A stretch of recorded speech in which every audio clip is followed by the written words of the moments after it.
Let's step inside Ingrid's mind and world again, this time in the bleak foreign halls of the state-run institution where they brought her. This time is a time of deep confusion, sorrow, and small flickering moments of resistance in her soul.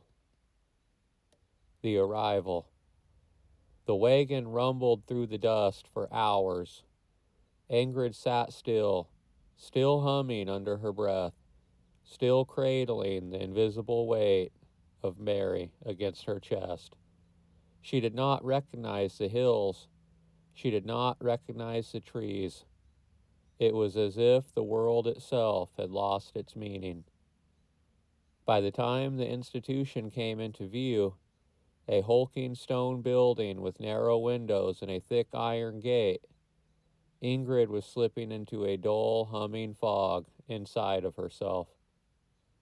The world outside no longer pressed against her skin the way it once had. It was far away now, muffled, like a dream she couldn't quite remember. The wagon clattered through the gates. The iron groaned, but she did not flinch. Inside, women's voices rose and fell, some laughing too loudly, some weeping, some muttering nonsense. The smell hit her first. A sour stew of lye soap, sweat, damp wool, and something faintly metallic beneath it. Blood, perhaps. Two attendants, who were women, stout and uniformed, came for her. One of them, a woman with a red mole on her chin, said gently, "Come, dearie, come now." Ingrid smiled dreamily. She thought, "They have come for the christening. The baby will bear white." She let them lead her inside. Her room was small. A narrow cot with a thin mattress. A wooden bucket in the corner. A barred window, high and square, letting in a thin beam of watery light. The walls were thick stone, painted a sickly pale color, chipped and cracking in places. They took her clothes, the homespun dress, the shawl Eric had given her, and replaced them with a coarse, shapeless gown that smelled faintly of vinegar. She didn't cry, and she didn't fight. She sat on the edge of the cot, legs swinging like a child's, and whispered old nursery rhymes under her breath. When they left her alone, locking the door with a heavy clank, Ingrid lay back on the mattress and stared up at the cracked ceiling. The crack looked like a river she had crossed to come here, like all the rivers she would never cross again. That first night fell hard and early. The institution creaked and groaned like a living thing. Somewhere, a woman screamed. It was a long, high, thin scream that tore at the darkness and then cut off abruptly. Footsteps echoed endlessly down the halls. Heavy boots, quick shoes, slippered feet dragging. Ingrid curled into herself, arms around nothing, and sang to the empty air.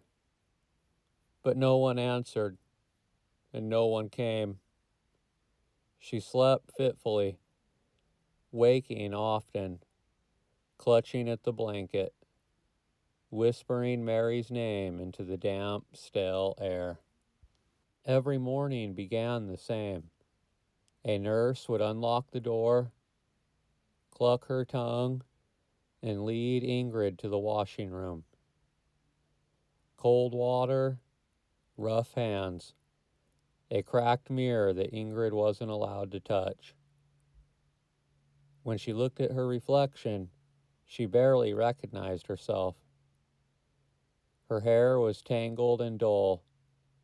Her face seemed thinner and older. Her eyes, they frightened even her. They were too wide and too bright, like a horse gone wild. Breakfast was a bowl of gruel, thin and gray, and a hunk of stale bread. Sometimes Ingrid ate. Sometimes she simply held the bread in her hand, crumbling it between her fingers, watching the crumbs fall like snow into her lap. Then there were the treatments. The doctors believed in calmness. That was the goal. Calm the nerves and still the mind. They prescribed rest, isolation, mild talking therapies. One doctor, a young man with sharp spectacles, would sit across from her once a week and ask endless questions. Like, do you know where you are? Do you remember your husband's name? Do you hear things that aren't there? Ingrid would smile, or she would just stay silent. Once she whispered, "She's still here, you know. My baby. She's just very small." The doctor wrote furiously in his notebook. Later, when she became agitated, crying for Eric or calling out in Norwegian, they would bring the calming treatments. Cold baths that left her shivering for hours. Tonic syrups that numbed her tongue and made her head swim. Isolation days, locked in her cell, no light, no sound, only her own breath and the thudding of her heart.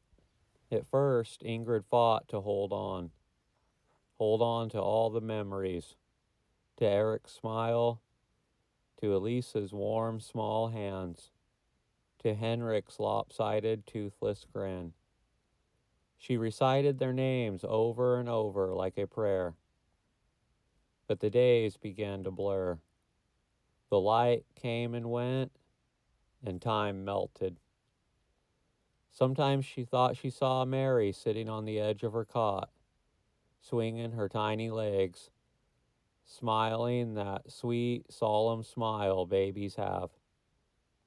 Sometimes she thought she heard Eric's axe in the far-off distance cutting wood, and she would rise, breathless, and rush to the door.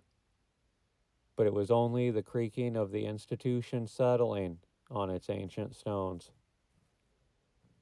A deep, cold loneliness grew inside of her, a loneliness that had no name and no voice. It was heavier than her own body, and it was winning.